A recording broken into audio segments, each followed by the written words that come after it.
The casket is small, too small. That's my first coherent thought as they lower Jacob into the ground, my 8-year-old son's final resting place. My hands won't stop trembling. I've tried pressing them against my black dress, gripping them together until my knuckles turn white, even shoving them into my pockets.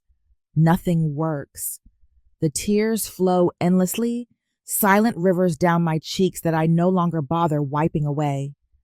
My stomach knots with each mechanical whir of the pulley system lowering his casket, and my knees threaten to buckle beneath me. The cemetery worker nods at me, waiting for some signal that I'm ready for this moment. I'll never be ready. 8 months ago, the doctors finally named the monster stealing my son's strength. A rare blood disorder, they said, as if labeling it might make it less terrifying. Jacob took the news better than I did, his small face serious but determined as the doctor explained the treatments.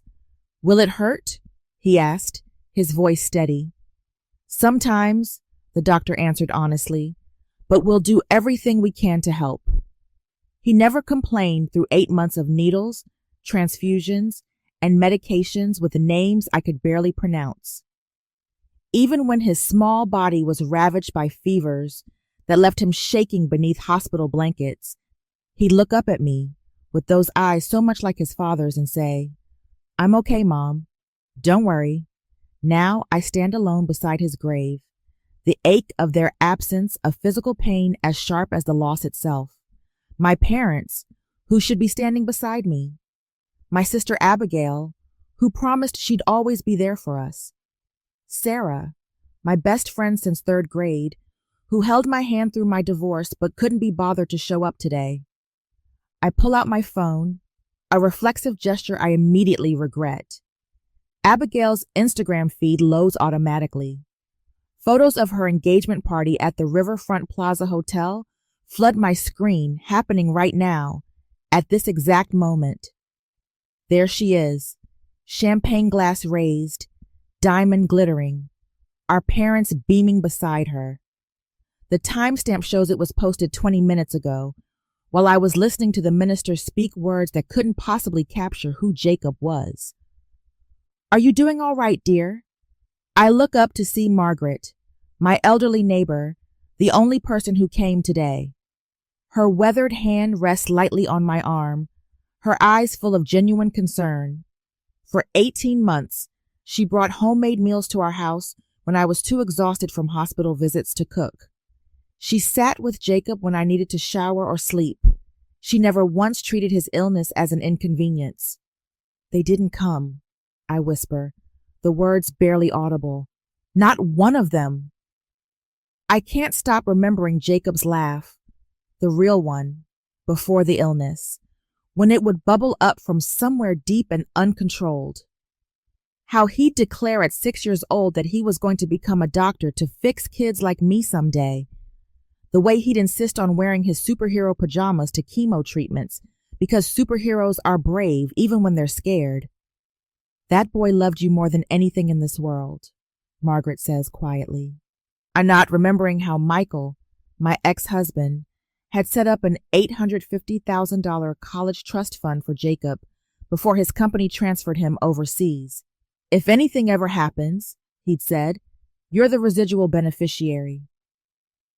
I know you'll honor his memory. He couldn't have known how soon those words would matter. Part of me wants to call my parents, to scream until my voice gives out. How could they choose Abigail's engagement party over their grandson's funeral? Another part feels too numb to feel anything at all. I've spent 18 months fighting for my son's life, sleeping in hospital chairs, memorizing medical terminology, advocating when doctors dismiss symptoms. Now there's nothing left to fight for. My phone buzzes with a text message. My mother's name appears on the screen. "We need to talk. Bring the trust documents tomorrow." I stare at the message, reading it twice to make sure I understand. They didn't come to Jacob's funeral, but they're interested in his trust fund? Something cold and analytical cuts through my grief for the first time today. Something doesn't add up. I type back, I'm burying my son today. I can't talk about paperwork right now. Her response comes immediately. Don't be dramatic, Lauren. This is important for the whole family. The whole family.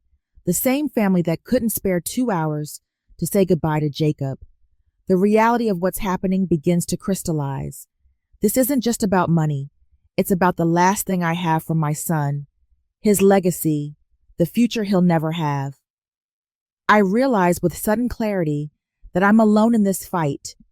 My parents, Abigail, even Sarah, they're united, coordinating, while I'm vulnerable and isolated in my grief. What have they been planning? For how long? Margaret notices my distress. What is it? I show her my mother's message, watching her face harden as she reads it. Oh dear, she says softly. They can't possibly think. I turn off my phone completely. Whatever they want, it can wait. This moment belongs to Jacob. I won't let them take that from me too. Margaret places a gentle hand on my shoulder. You're not alone, dear. I'm here. The cemetery worker approaches hesitantly. I'm sorry, but we need to finish the service. I look at Jacob's casket, suspended above the open earth. Am I supposed to walk away now? Leave him here alone? My body feels frozen, unable to take that first step away. Margaret steps forward. Give her a moment, please. She's saying goodbye to her boy. The worker nods and steps back, respecting the boundary Margaret has created. I reach into my pocket and pull out Jacob's favorite action figure, the one he insisted on keeping with him through every hospital stay. I kneel beside the grave and place it gently on top of his casket. I'll protect what's yours, I promise, I whisper. As I stand, something shifts inside me. Through the fog of grief, a small spark ignites.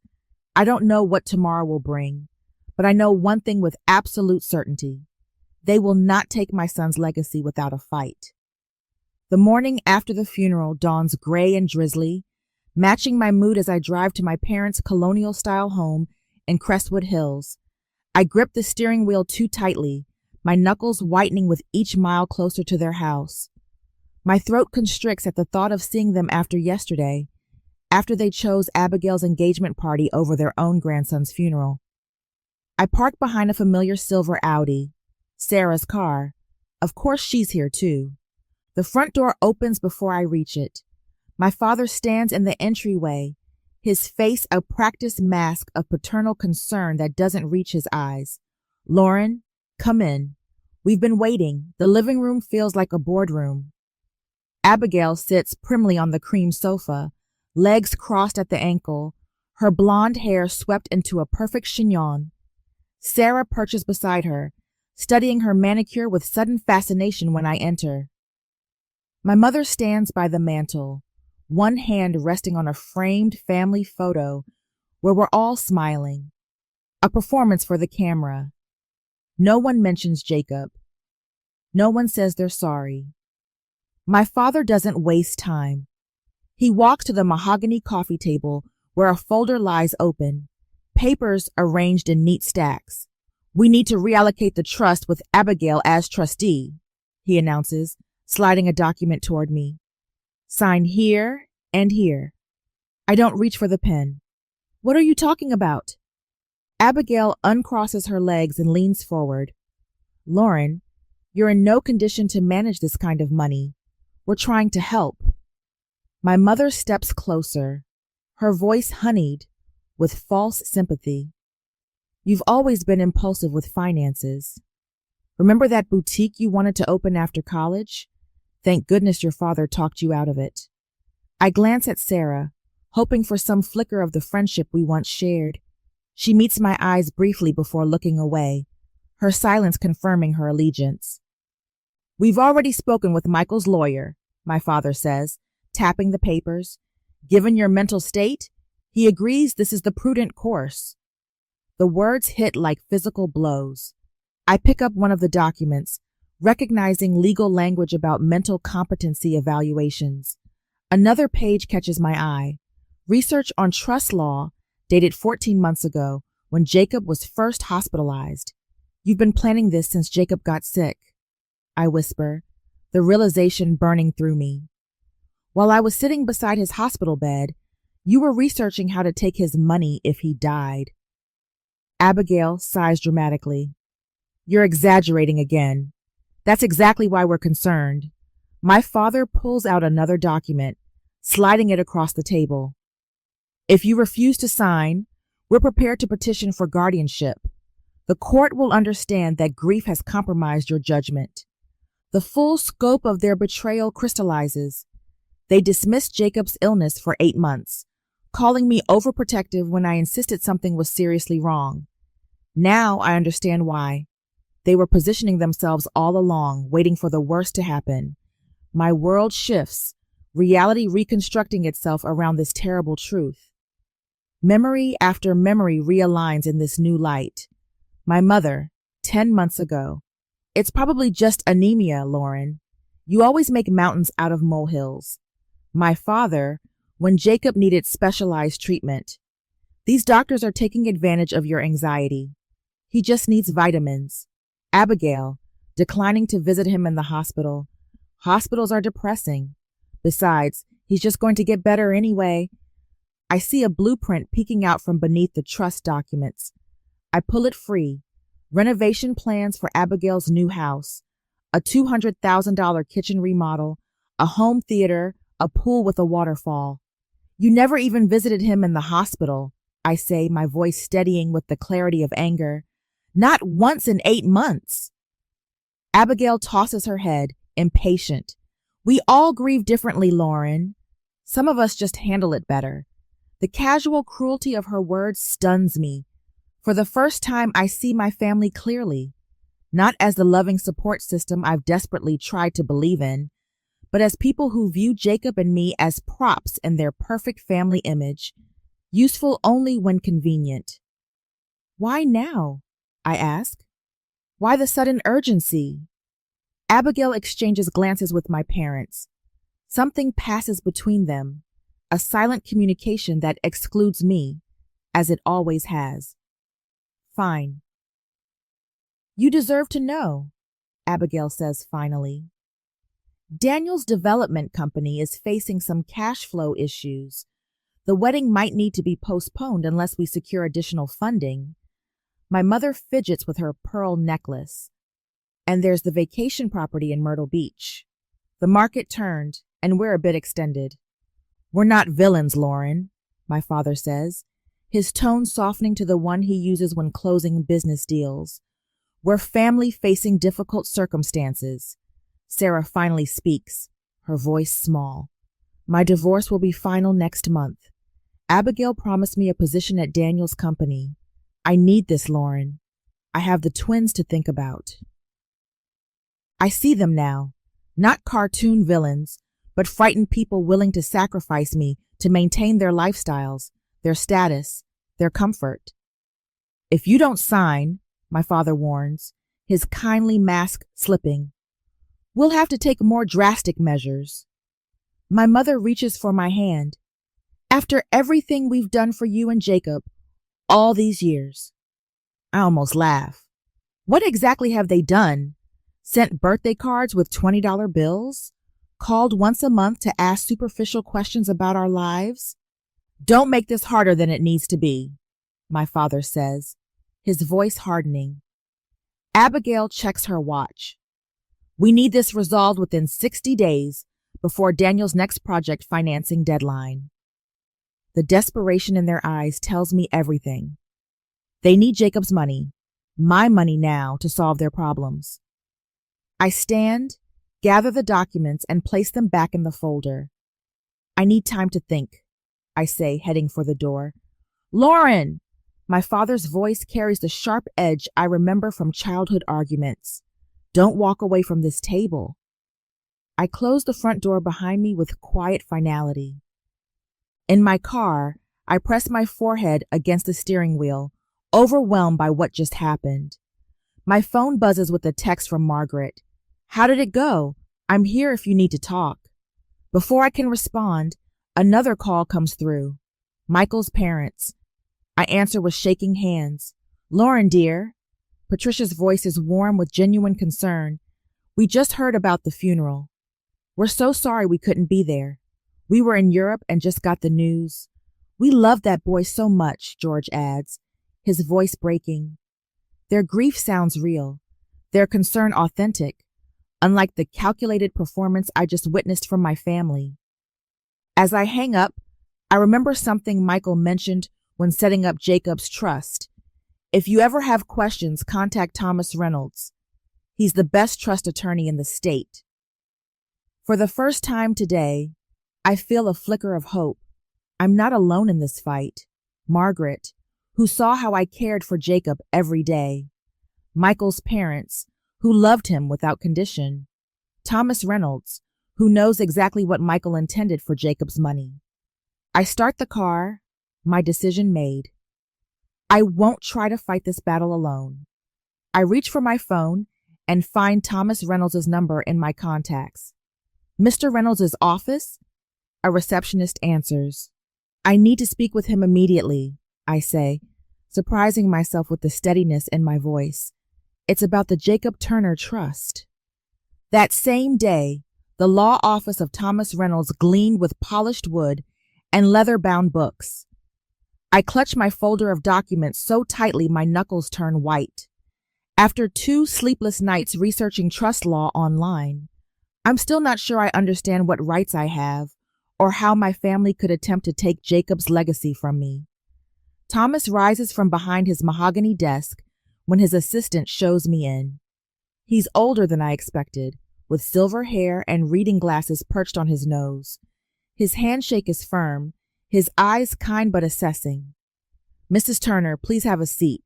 I'm very sorry about your son. Thank you. My voice catches.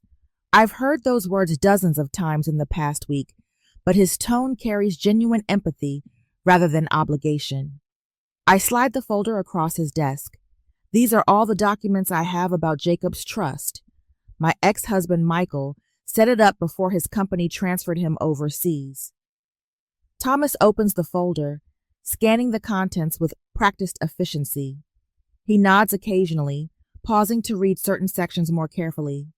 The silence stretches until I can't bear it. My family wants me to sign over the control of the trust. They claim I'm not mentally stable enough to manage it because of my grief. The words taste bitter on my tongue. They didn't even come to Jacob's funeral. Thomas looks up sharply. They didn't attend the funeral? No, my sister Abigail had her engagement party the same day. My parents and my former best friend Sarah chose to go to that instead. He removes his glasses, pinching the bridge of his nose. I remember when Michael set up this trust.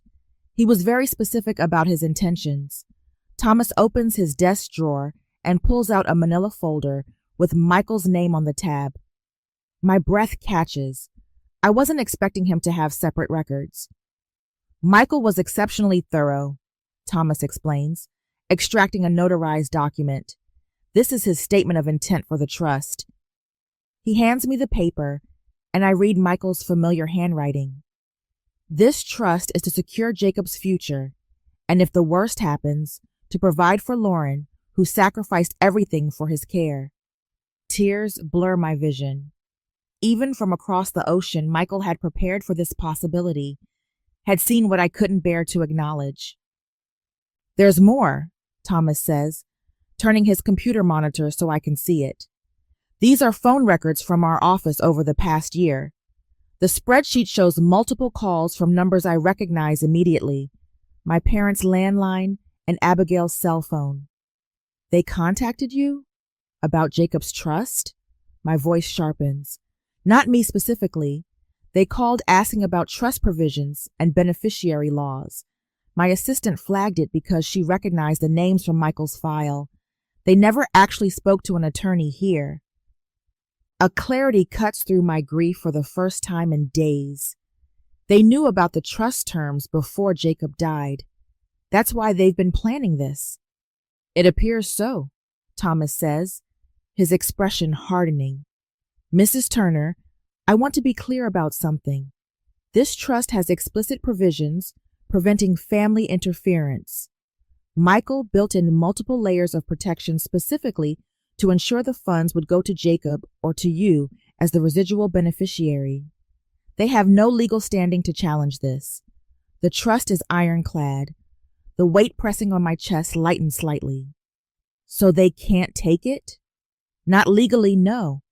But they might try other tactics, claiming you're mentally unfit due to grief, for instance.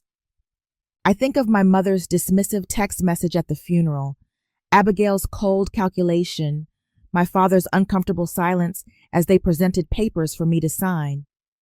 So I don't need to fight them for the trust, I say slowly, the pieces coming together. I just need to prove their intentions. Thomas's eyes narrow thoughtfully. That would certainly strengthen your position. Do you have any documentation of their attempts to gain control? I pull out my phone, showing him my mother's text messages from the funeral day. His eyebrows rise as he reads. This is extremely helpful, he says.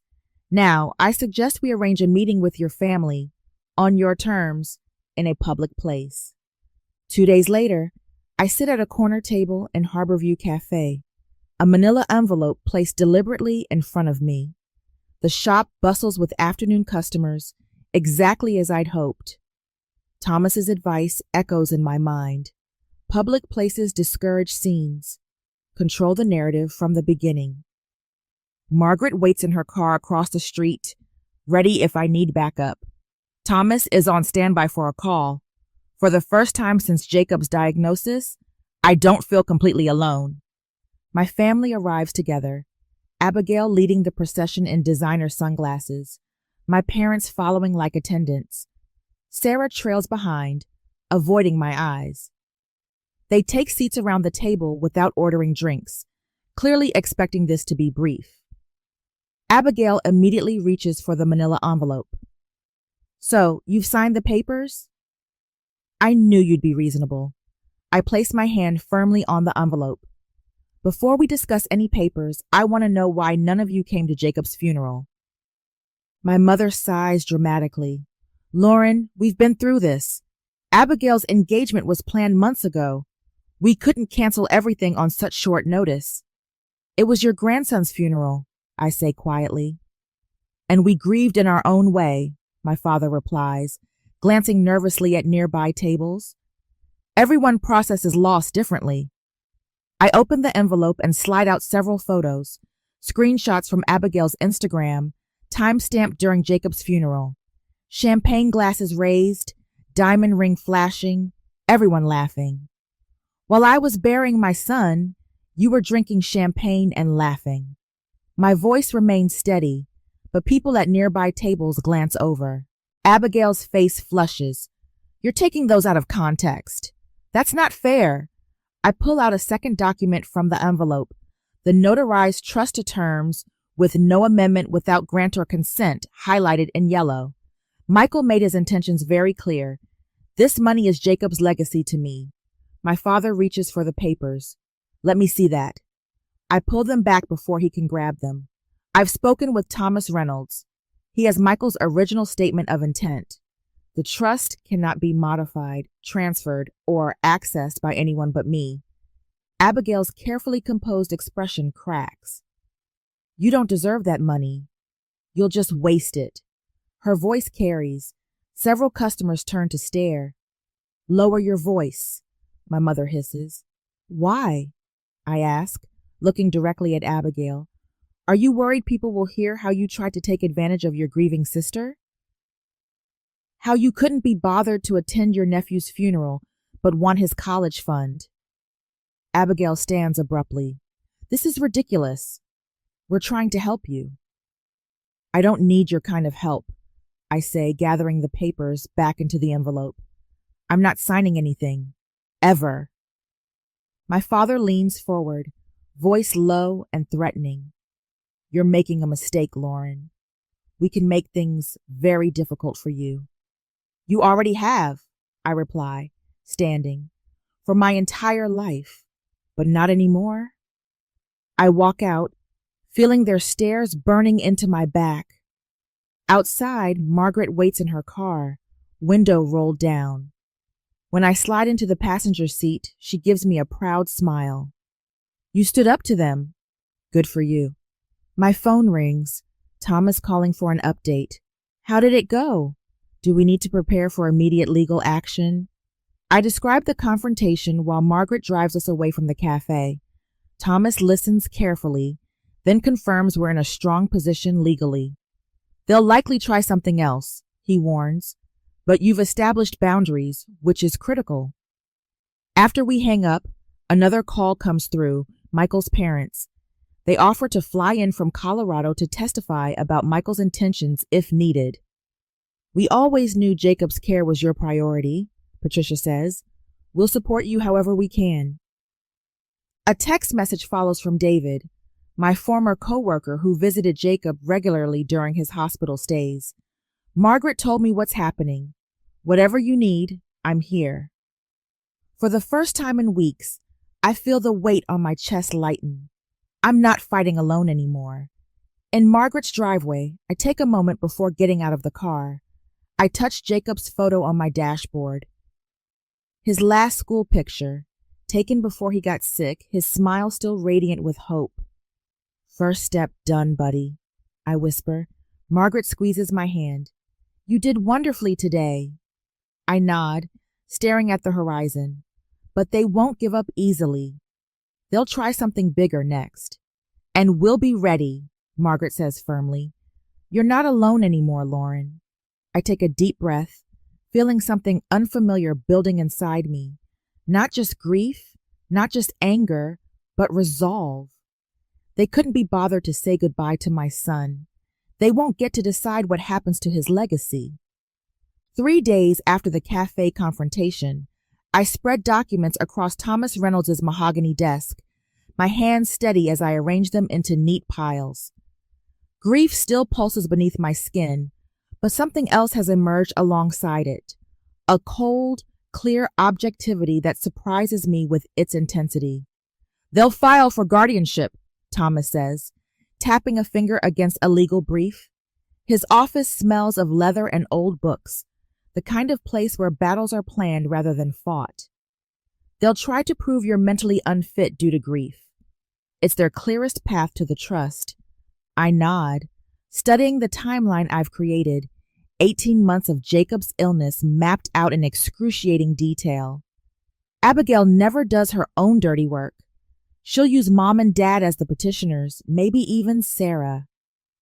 Smart observation, Thomas says, genuine respect in his voice. We need to document every interaction since Jacob's diagnosis, every hospital visit you made, every appointment they missed. I pull out my phone, opening my calendar. I have records of all appointments. I can prove I never missed a single one. My voice catches slightly. Not even the day after Michael left abroad. Thomas makes a note. And your parents? Abigail? 0 visits. Not when he was diagnosed.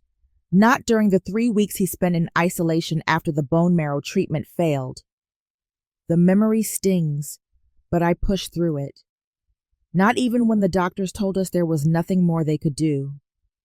Document it all, Thomas says. We don't move yet. We prepare, we gather evidence, we anticipate their attack.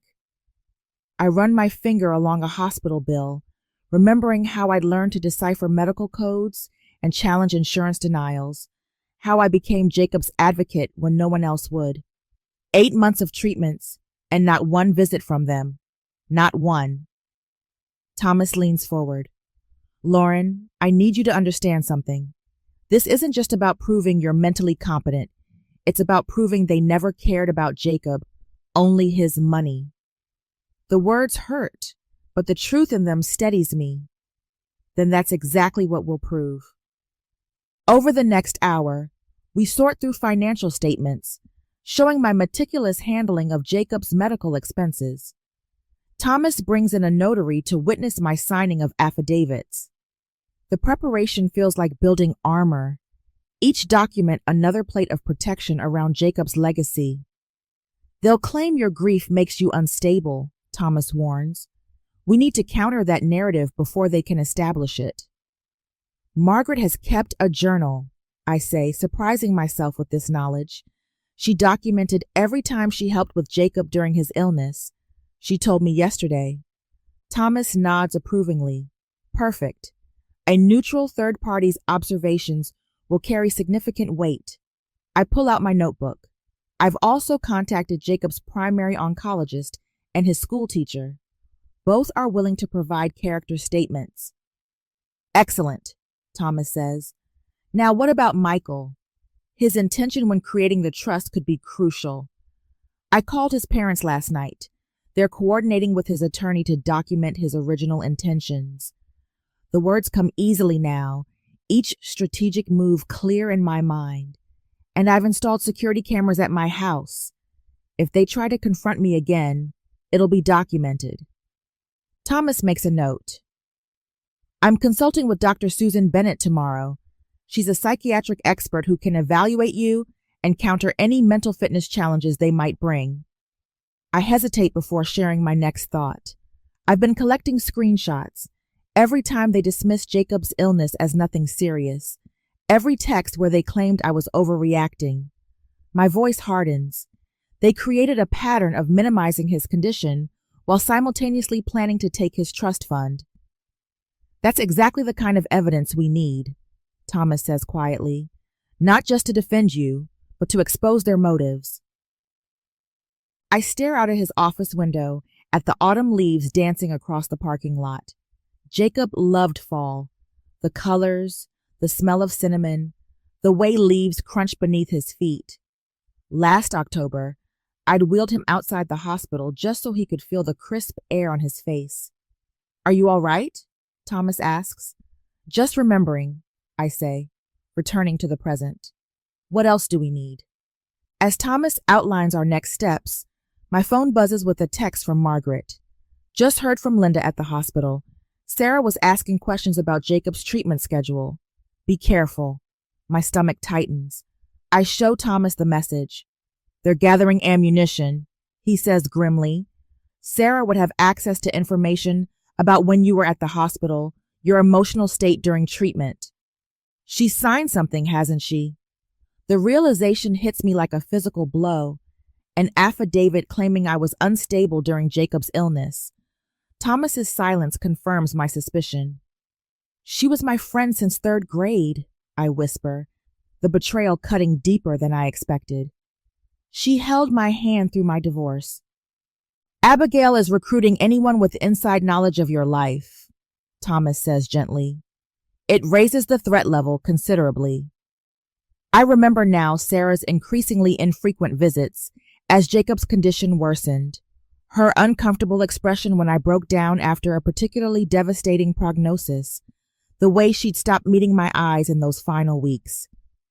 She'll claim she witnessed erratic behavior, I say, my voice hollow. And she wouldn't be entirely wrong. I did fall apart sometimes. Who wouldn't? For the first time since our strategy session began, doubt creeps in. Maybe they're right. Maybe I am falling apart. I glance at my trembling hands. Look at me. Don't, Thomas says firmly. This is exactly what they want, to make you doubt yourself. My phone buzzes again. Margaret, coming by Thomas's office. Found my journals. You need to see these. 30 minutes later, Margaret walks in, carrying a stack of notebooks. Her silver hair is neatly pinned back. Her eyes fierce with protective energy. Sarah can say whatever she wants, Margaret announces, placing the journals on Thomas's desk. But I documented everything. Every day you spent at that hospital, every night you sat up with Jacob when he couldn't sleep, every meal I brought because you wouldn't leave his side. She takes my hands in hers. Don't let them make you doubt yourself, Lauren. That's exactly what they want. The warmth of her hand steadies mine. I look from Margaret to Thomas, then to the mountain of evidence we've accumulated. My son's legacy, protected by truth, documented fact by documented fact. You're right, I say, straightening my shoulders. I need to prepare for character assassination, not just legal challenges. As I organize Margaret's journals into our evidence pile, I realize we're building more than a legal defense. We're creating a monument to the truth of who really stood by Jacob when it mattered and who didn't. Later that evening, after Margaret left, my hands shook as I taped the last photo to the evidence board in Thomas's office.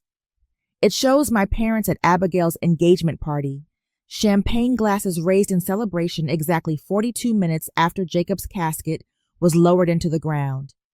That's the final piece, Thomas says, stepping back to survey our work. The conference room wall has transformed into a comprehensive timeline of betrayal. Medical records showing every appointment I attended, financial statements proving responsible management of Jacob's medical expenses, witness statements from a hospital staff, neighbors, and Jacob's teachers, a documented 18-month absence of my family during Jacob's illness. Will it be enough? I ask, straightening a document that details Abigail's unauthorized access to Jacob's medical files. Thomas adjusts his glasses, his expression serious but confident. They'll file for emergency guardianship, claiming you're mentally unfit, but we've anticipated every argument they could make. He taps the notarized statement from Michael's parents. This alone makes their position legally tenuous. I trace my finger along the timeline we've created. 8 months of hospital visits, countless nights sleeping in uncomfortable chairs beside Jacob's bed, the treatments, the hopes, the setbacks, all documented with meticulous care. I never thought I'd need to prove I was a good mother, I whisper. You shouldn't have to, Thomas says, placing a supportive hand on my shoulder. But people who want what isn't theirs will create whatever narrative serves them. As if on cue, my phone buzzes with a text from Margaret. 23 neighbors signed the character petition. A small victory, but each one strengthens our position. I've spent the past week gathering an arsenal of truth against my family's inevitable attack. Security cameras now monitor my home, recording any uninvited visits. I've documented every text, every voicemail, every social media post where Abigail subtly questions my mental state. They're painting me as unstable, I say, staring at Abigail's recent Facebook post asking for prayers for family members struggling with mental health issues after loss. The comment section overflows with sympathetic responses, none mentioning that she didn't attend her nephew's funeral. Thomas nods grimly. Classic strategy. They can't win on legal grounds, so they're trying to win in the court of public opinion first. The phone on his desk rings. Thomas answers, his expression darkening as he listens. I see. Thank you for letting us know. He hangs up and turns to me. That was my contact at City General Hospital. Someone requested Jacob's complete medical records yesterday. My stomach drops. Who? Abigail used an old emergency contact form to gain access. The room seems to tilt slightly. They'll twist everything, I say, my voice rising. They'll find the one time I questioned a medication dosage or got emotional with a nurse and use it to make me look incompetent. They're getting desperate, Thomas says. This confidentiality breach shows how far they're willing to go. I grip the edge of the table to steady myself. What else are they doing that we don't know about? Thomas opens his laptop. Let's find out. He types quickly, then turns the screen toward me. They've been calling your former colleagues at the marketing firm. A LinkedIn message from my old supervisor appears. Lauren, your sister called asking about your emotional stability during your employment. What's going on? Call me. They're building a case against me on every front, I say, the anger finally breaking through my grief. They're trying to erase everything I did for Jacob. Thomas closes the laptop. We need to add a defamation counterclaim to our strategy. This goes beyond the trust now. They're attacking your reputation. I think of Jacob's brave face during treatments, how he never complained even on his worst days. If my 8-year-old could face down death with courage, I can face down my family with the same resolve. Let them try, I say, my voice steadier than it's been in weeks. We have something they don't. What's that? Thomas asks. The truth, I answer, turning back to our evidence board. Every moment I spent with Jacob, every decision I made for him, every sacrifice, it's all here. They can't erase that. Thomas nods approvingly. I'll update our legal response package to include their recent actions. By night, we've refined our strategy, accounting for Abigail's escalating tactics. Thomas confirms our legal response is complete, character witnesses prepared, evidence organized, counterclaims ready. Margaret calls as I'm driving home. The security system is working perfectly, she tells me. I tested it once again while you were gone. Thank you, I say, feeling a rush of gratitude for this woman who's become more family to me than my actual relatives. Michael's parents arrive tomorrow. They're bringing documentation about the trust's original purpose. You've done everything possible to protect Jacob's legacy, Margaret says firmly. Now we wait for them to make their move. As I pull into my driveway, I realize something has shifted inside me.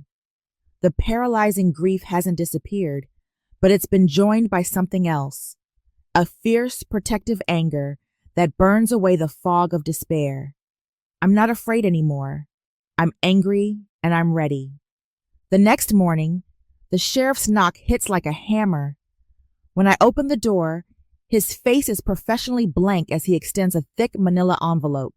Lauren Turner, you've been served. My fingers tremble as I take it.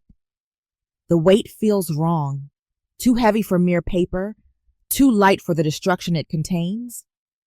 The sheriff tips his hat and leaves while I stand frozen in my doorway, the envelope burning against my skin. Inside, I spread the documents across my kitchen table and scan the heading, Emergency Petition for Guardianship. My stomach lurches. They're not just coming for Jacob's money anymore. They want control of me. The phone rings. Thomas. They filed. I say, my voice hollow.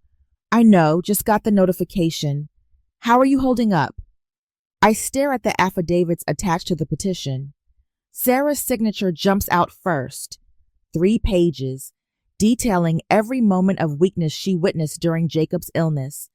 The times I forgot to eat, the night I sobbed uncontrollably in the hospital hallway, the morning I couldn't remember if I'd taken my own medication. They've twisted everything, I whisper. They quoted his medical records, things I told the doctors in confidence. Abigail shouldn't have had access to those files.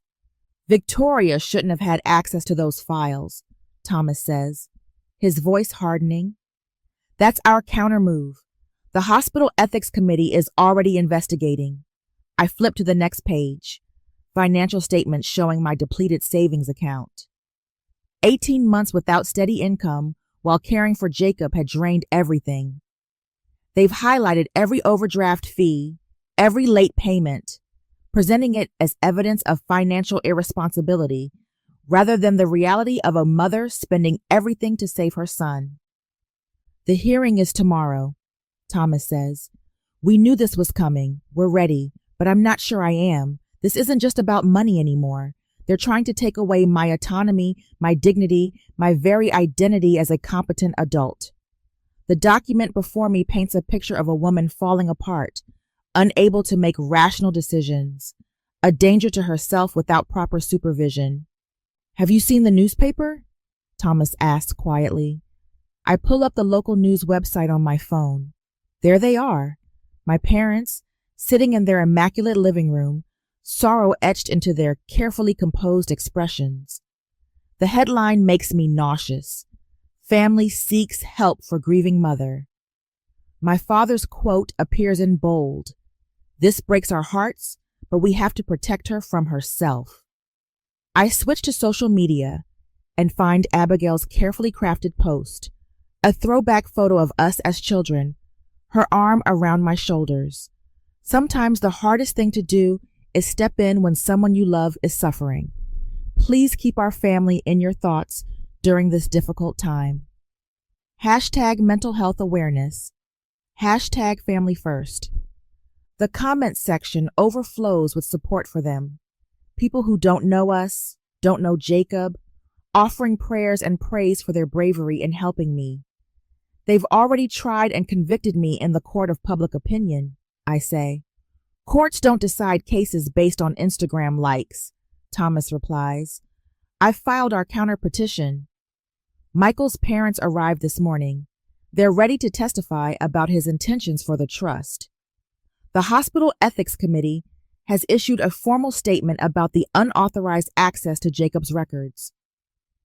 I touch the silver locket around my neck, feeling Jacob's photo inside. What if it's not enough? It will be, Thomas says with quiet confidence. Margaret has more than 20 neighbors coming to support you. Your former supervisor has submitted a statement about your professionalism, and Dr. Levine, Jacob's primary physician, has provided an affidavit praising your medical decision-making throughout his treatment. My phone pings with a text from Margaret. We're all set for tomorrow. The whole block is behind you. For the first time since receiving the sheriff's papers, I feel something beyond fear, a spark of determination fueled by the absurdity of their claims. They weren't there, any of them. Not for one chemo treatment, not for one blood transfusion, not for one night when Jacob's fever spiked to 104, and I thought I might lose him right there in the pediatric oncology unit. I've also submitted the security footage, Thomas continues, showing Abigail and your mother trying to enter your house last week when you were meeting with me. I remember coming home to find the doorbell camera notification, watching the recording of them testing doorknobs, peering through windows. We're hitting back with everything, Thomas says. The restraining order request has been included in our counter petition. I look at the documents spread across my table. Their lies printed on legal letterhead, made official with the court's stamps and case numbers. Tomorrow, a judge will read these words and make decisions about my life based on them. Get some rest, Thomas advises. Tomorrow's going to be intense. But rest doesn't come. I'm reviewing my testimony for the fourth time when the doorbell camera alert flashes on my phone at 9:48 p.m. Abigail stands on my porch alone. I consider ignoring her, but something tells me to face this. I activate the recording function on my phone before opening the door, keeping the security chain latched. What do you want, Abigail? She looks different than at the cafe confrontation. Softer somehow. Her expression concerned rather than confrontational. If I didn't know better, I might believe she actually cares. Can I come in? Just to talk? She asks, her voice gentle. No. Her shoulders drop slightly. Lauren, please. This doesn't have to be so public, so ugly. You made it public when you gave that interview. You made it ugly when you accessed Jacob's private medical records. Abigail glances toward the security camera, clearly aware she's being recorded. I'm offering you one last chance to avoid public embarrassment. Drop your opposition to the guardianship petition. Sign over control of the trust to me as administrator. We'll withdraw the petition, and no one ever has to know about your episodes. The word hangs between us like poison. Episodes? The night you called Sarah at 3 a.m., hysterical about Jacob's breathing. The time the hospital nearly called child services because you couldn't remember when he'd last taken his medication.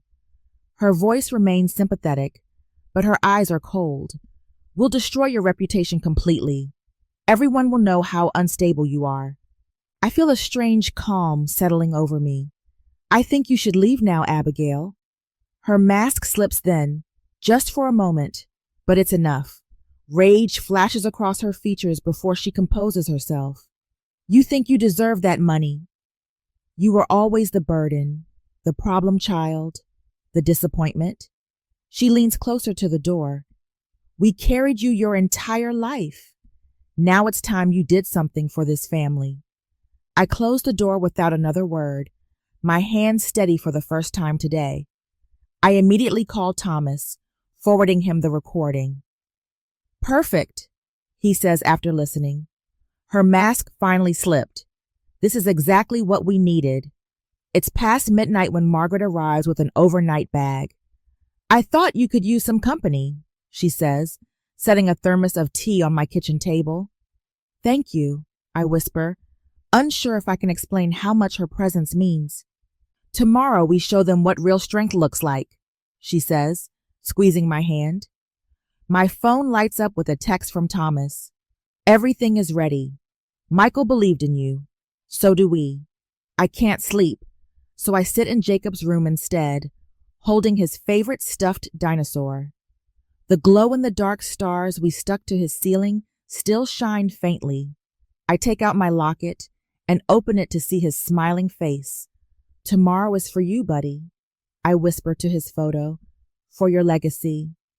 The next morning, I enter the courtroom with my head high, flanked by Thomas, Margaret, and Michael's parents.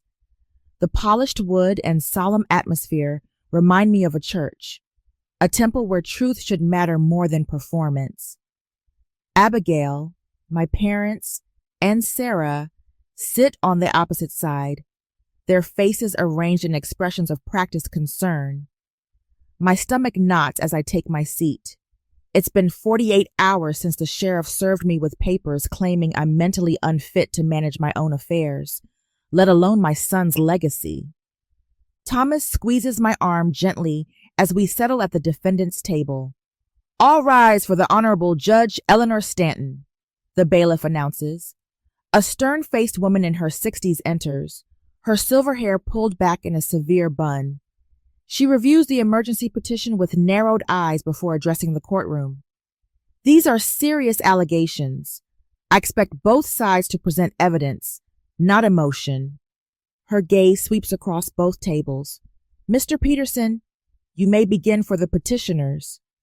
My family's attorney rises, his expensive suit and confident posture reflecting their certainty they'll win.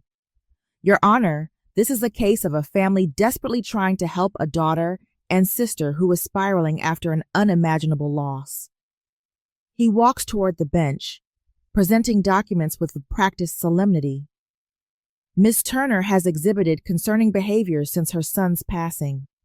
Erratic financial decisions, isolation, refusal to accept help from those who love her most." I clench my fists under the table as he continues, painting me as unstable and dangerous to myself and Jacob's money. When Sarah takes the stand, my chest tightens. "Lauren changed during Jacob's illness," she testifies, avoiding my eyes. "She became obsessive about treatments, paranoid that doctors were missing something.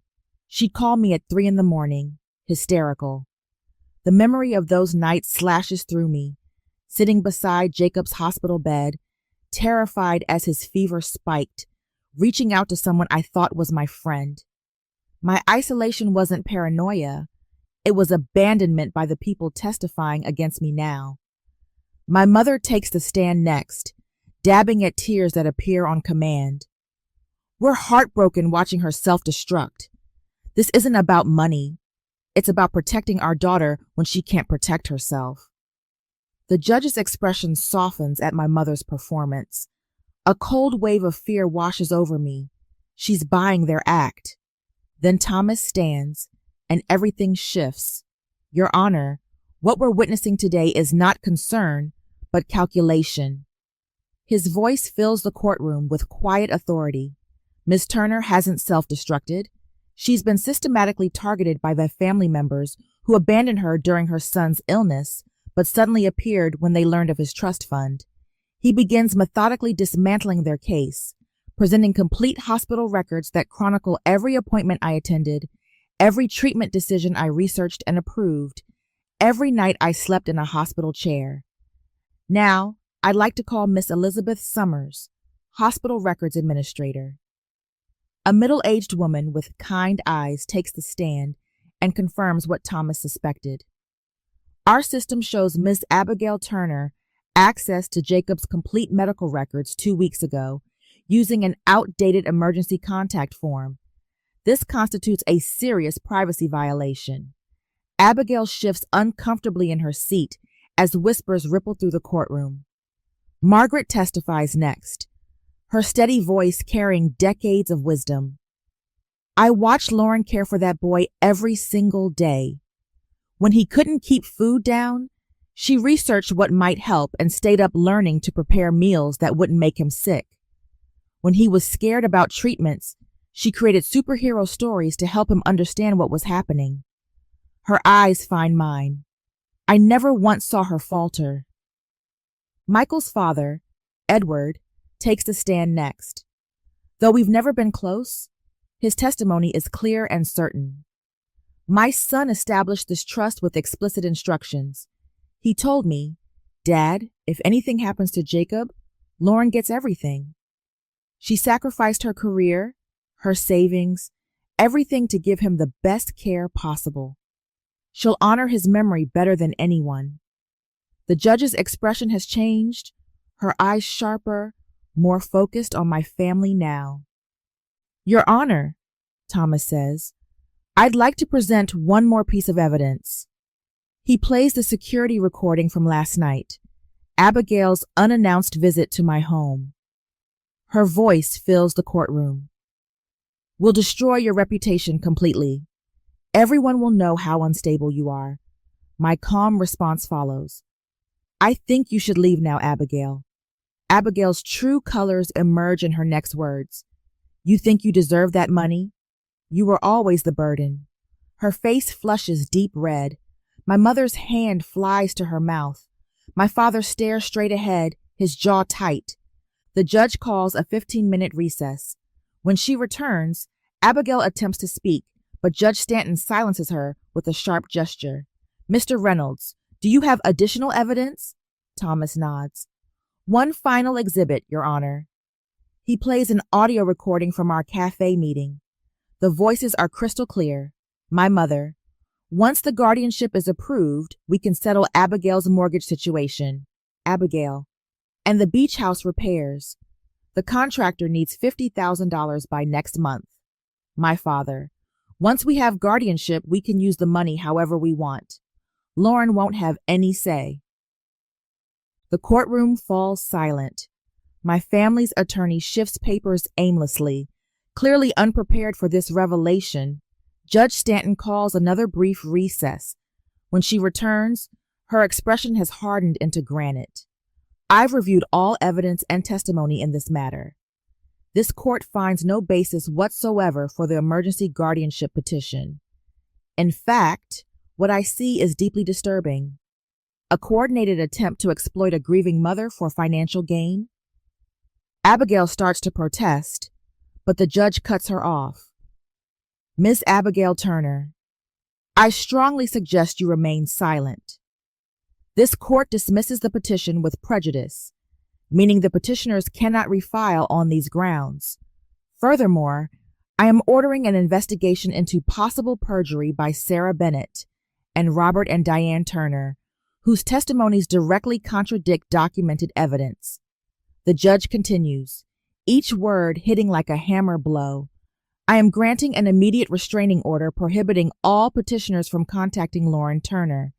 The trust will be unfrozen immediately and secured against further challenges." Abigail's composure finally cracks, her face contorting as she tries to maintain dignity while her plans crumble. My mother begins crying real tears this time. My father stares ahead, his expression frozen in disbelief. "Miss Turner," the judge says, looking directly at me, "this court finds you have acted with remarkable strength and clarity during an unimaginable loss. Your son would be proud of how you've protected his legacy." My parents and Abigail rise, attempting to approach me, but a bailiff steps between us, enforcing the new restraining order. Thomas turns to me, his professional demeanor softening. "The system worked today, Lauren." Justice was done. Margaret's eyes shine with tears. "Jacob would be so proud of you, dear." Michael's parents embrace me, Patricia whispering, "You've honored our grandson and our son today." As I leave the courtroom, I touch Jacob's photo in my locket. The small silver frame holds his last school picture, grinning despite having lost his hair to chemo, his eyes bright with the determination that carried him through 18 months of fighting. Reporters wait outside, microphones extended. A month ago, I would have ducked my head and hurried past. Today, I stop. Mrs. Turner, how do you feel about the court's decision? I straighten my shoulders, feeling stronger than I have since the day we received Jacob's diagnosis. Today, justice was done for my son. As cameras flash, I walk toward the future Jacob would have wanted for me, one where his memory isn't just preserved but honored through strength he helped me discover. The trust fund isn't just money, it's his legacy, and I've proven worthy of protecting it. The financial advisor slides a folder across his mahogany desk. These investment options would create sustainable funding for the scholarship program while preserving the principal, he explains. I study the numbers, no longer intimidated by financial jargon. 1 week since the hearing, and already the world feels different. The Pediatric Hematology Fellowship needs to be fully funded, I say, tapping the proposal.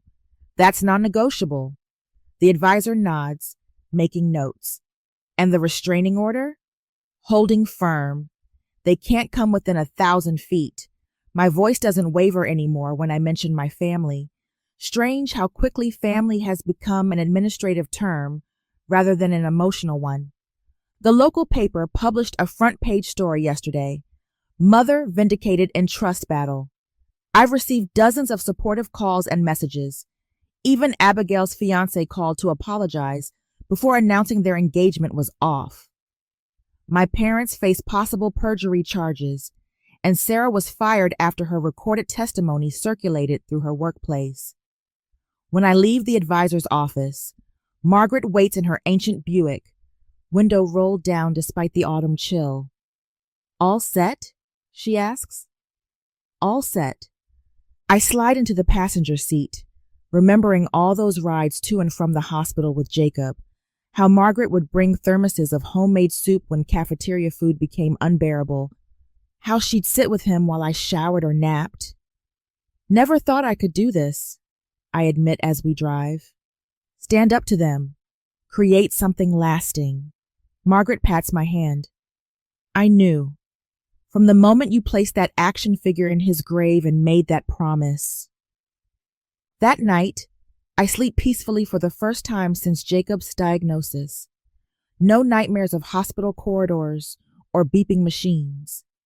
Instead, I dream of Jacob laughing, whole and strong, running through sunlit fields. Thomas calls the next morning. The foundation paperwork is filed. The trust is locked down tight. Not even the Supreme Court could touch it now. My neighbors organize a meal train. Every evening, someone appears at my door with casseroles, soups, fresh bread, small kindnesses that would have overwhelmed me with gratitude before now feel like confirmation of something I'm slowly beginning to understand. Family isn't always blood. I pull out a photo of Jacob, not a hospital photo, but one from before, at the beach, his smile wide beneath a baseball cap. For the first time, I can look at it without dissolving into tears. I know what to do with your legacy now, buddy, I whisper. 6 months later, I stand in the pediatric blood disorder unit where Jacob spent so many hours. The walls are brighter now, painted with underwater scenes that Jacob would have loved.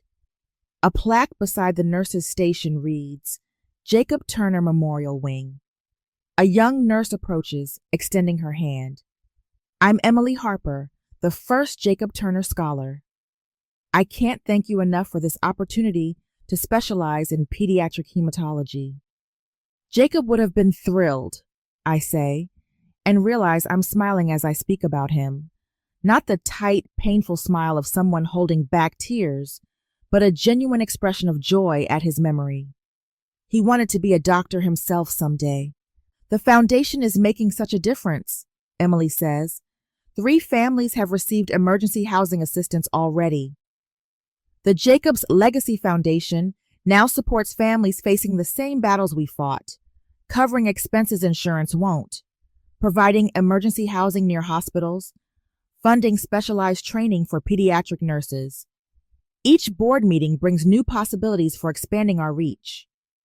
Margaret serves as volunteer coordinator, organizing a network of people who provide meals, transportation, and childcare for families with hospitalized children. Thomas handles all legal matters pro bono, ensuring the foundation's stability.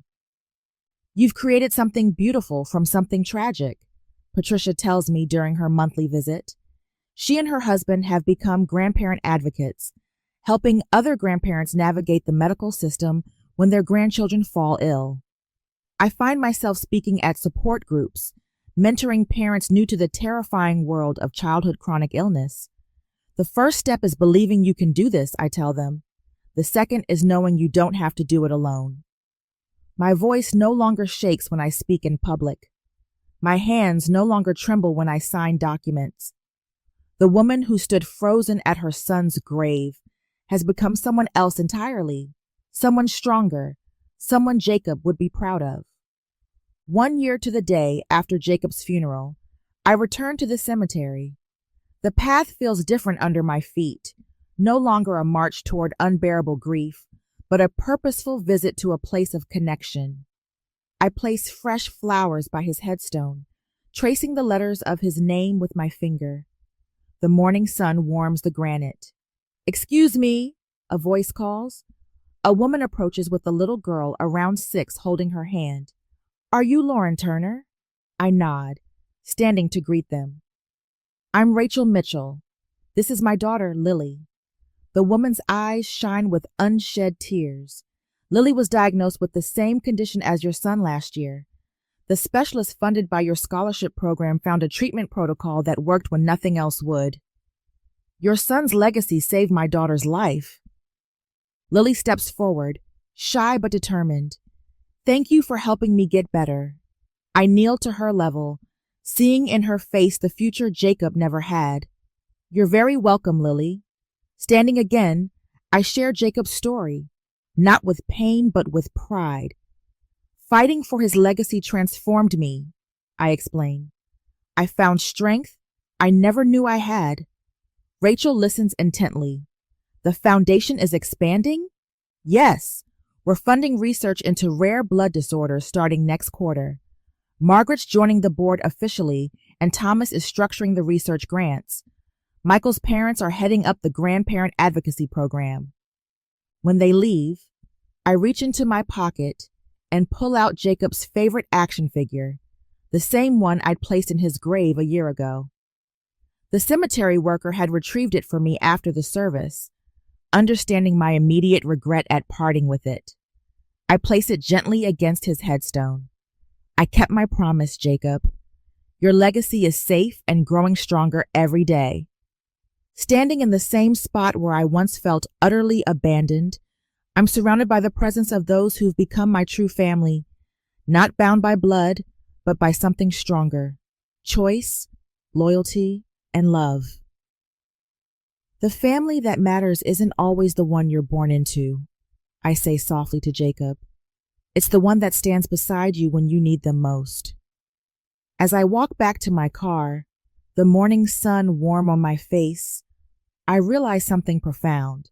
Sometimes the deepest betrayal leads to the most powerful transformation. I'm not just surviving now, I'm living the life that honors everything Jacob taught me about courage.